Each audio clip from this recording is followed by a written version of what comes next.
When we think of the rotary engine, we think of this.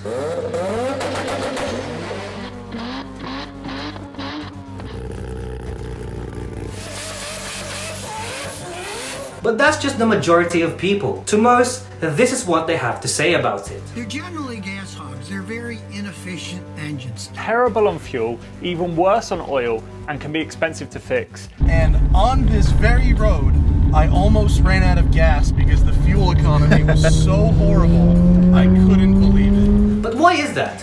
Why is the rotary engine hated so much and at the same time loved by many? What makes this unreliable engine so special to us car enthusiasts? If it was so great, why did they stop making cars with them?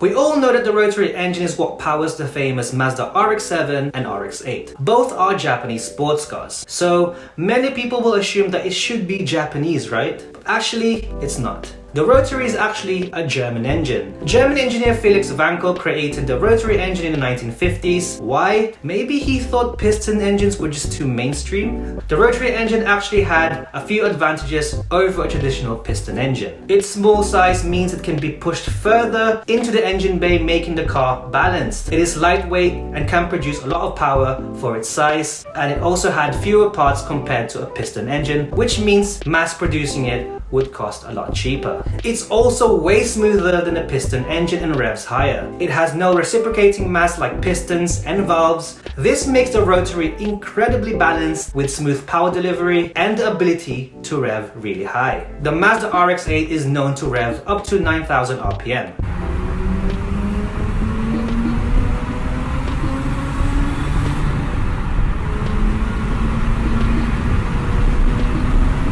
That's enough to impress any Honda boy. So how does the rotary engine work? Well, it works very similar to an old school piston engine, but the key difference is instead of pistons moving up and down, there is a Dorito-shaped triangular rotor that spins inside of an oval rotor housing. Each point of the rotor has an apex seal that seals the pockets of air against the inside edge of the housing. These pockets get smaller or bigger depending on where the rotor is, due to the shape of the housing. As the rotor rotates, a small pocket of air and fuel gets sucked into the combustion chamber through an intake port, which it then expands into a larger pocket. The rotor will then continue to spin and compress the air-fuel mixture. As it does that, two spark plugs on the other side of the housing ignites the air and fuel mixture, helping speed up the combustion process. That pocket of air then gets pushed out through an exhaust port. The rotor rotates a complete circle for every 3 turns of the crankshaft. It does the exact same thing as a traditional piston engine does, but with less moving parts, which does sound good on paper, but in reality, it's actually the opposite. Because of the unique long shape of the combustion chamber, the thermal efficiency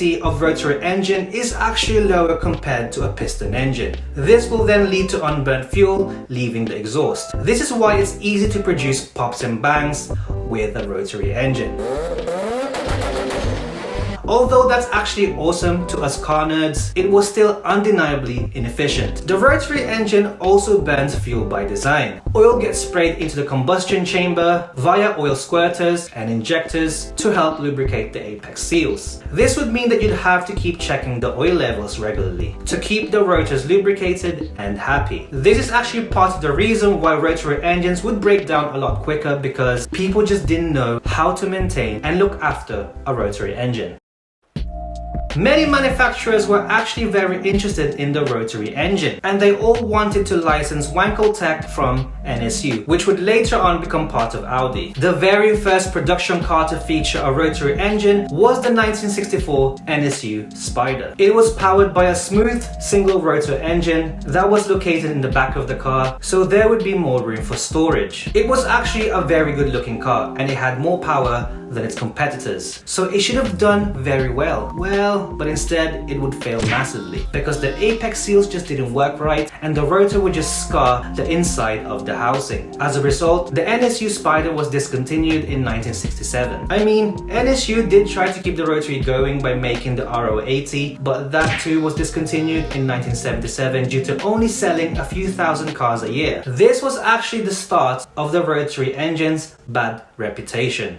It seemed like everyone pretty much gave up on the rotary engine. But not Mazda. In the 60s, Mazda saw potential in the rotary engine, so they licensed it from NSU. Kenichi Yamamoto, a Mazda engineer, fixed the problem of the rotary engine. He suggested putting graphite-made apex seals over the apexes. This would wear evenly and preserve the chambers. I know NSU had their own version of the apex seal, but Yamamoto was the one that really improved the design, making the rotary engine a reasonable option. Mazda really studied and took their time on improving the rotary engine. They made sure their rotary engines would have fewer problems. They introduced the 1967 Cosmo, and this would be powered by a 2-rotor Wankel engine. But as usual, due to emission standards, they had to make a few changes to the Wankel engine, hurting the fuel economy. And to keep the apex seals healthy, it had no choice but to burn oil. But despite making these changes, Mazda kept improving the rotary engine. They were just in love with these things. They would then put them in their other models for 30 more years. This would include the RX-2, RX-3, and the RX-4, but they would later on be discontinued. They even made a rotary-powered pickup truck called the REPU in 1964, which would later on be killed off due to lack of torque, and trucks needed a lot of low-end torque. The Cosmo, on the other hand, kept going and was the longest running nameplate to have a rotary engine.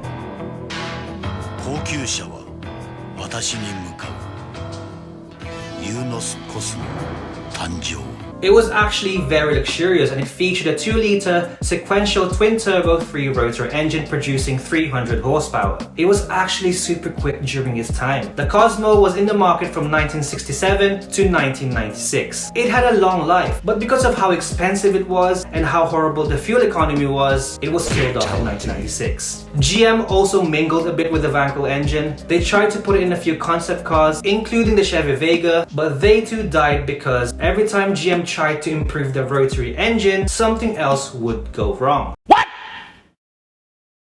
What the f? On top of that, the gas crisis happened, and because rotary engines had very bad fuel economy, a lot of companies gave up on it by 1980. Mazda, on the other hand, didn't. Like I said, they were pretty much in love with this engine. The famous JDM Legend RX-7 was launched in 1978, still using the Wankel engine of course, and around 811,000 of them were sold before they stopped making them in 2002. So how come the RX-7 did so well? Well, for a starter, the RX-7 is a sports car. Rotary engines revved up to 9,000 RPM. It could also be placed lower and further back in the engine bay, which lowers the center of gravity and gives the car a better weight distribution. And those were the perfect ingredients for a very fun sports car. The RX-7 was a lightweight, rev-happy sports car. It won races, so naturally it started gaining fans, and auto enthusiasts started loving the rotary engine despite its drawbacks. I mean, most if not all car enthusiasts don't really care about fuel economy and practicality anyway. They're in it for the fun factor. It literally gained a dedicated cult-like following and won many gearheads' hearts.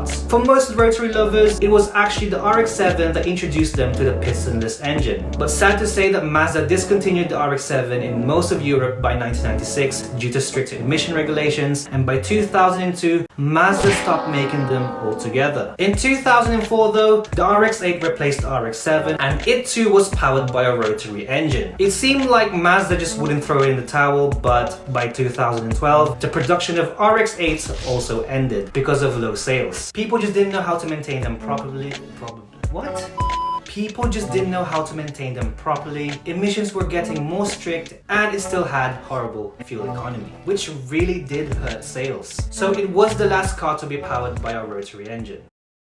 The rotary is a different type of engine altogether, so naturally you can't treat it like a traditional piston engine. It required a completely different mindset to live with a rotary. Even though there are many reasons why you shouldn't really own a rotary powered sports car, there is still a niche group of car enthusiasts that are still keeping the rotary engine alive. And because of them, rotary specialized shops started popping out of nowhere. I for one, very big fan of the rotary, and for good reasons. If you asked an RX-7 or RX-8 owner why they keep going back to the rotary engine, they would simply say it's the most fun they've ever had driving a sports car, and they wouldn't trade it for anything despite rebuilding it every few years. Well, I drive it every day since I bought it. Because I can't help it. I just see it in my driveway and I want to drive it. Yeah. It's a lovely car to drive. If there's a nice day and you just want to go out for you know, a casual drive, it's the perfect car for it. Beep. Halfway in the corner, full throttle. That is ridiculous. This is it. Ah, jeez.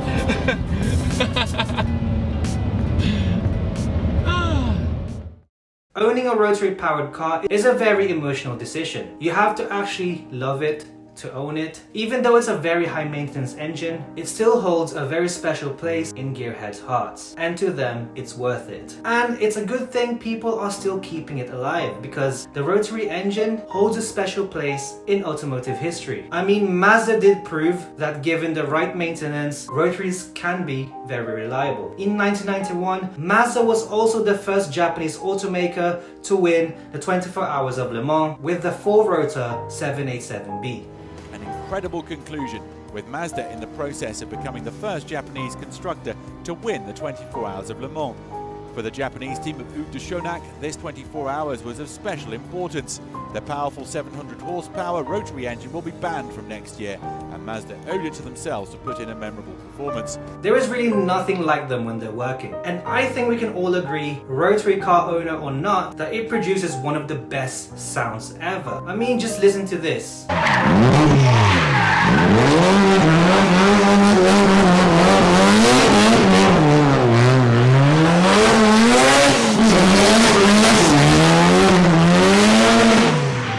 So this leads me back to the question, is the Wankel engine really that bad? Well, I guess it's safe to say that despite its drawbacks, with the right information of how to maintain it properly, it can be the best engine you could ever ask for. The driving experience you will get from a rotary powered vehicle more than makes up for its quirks.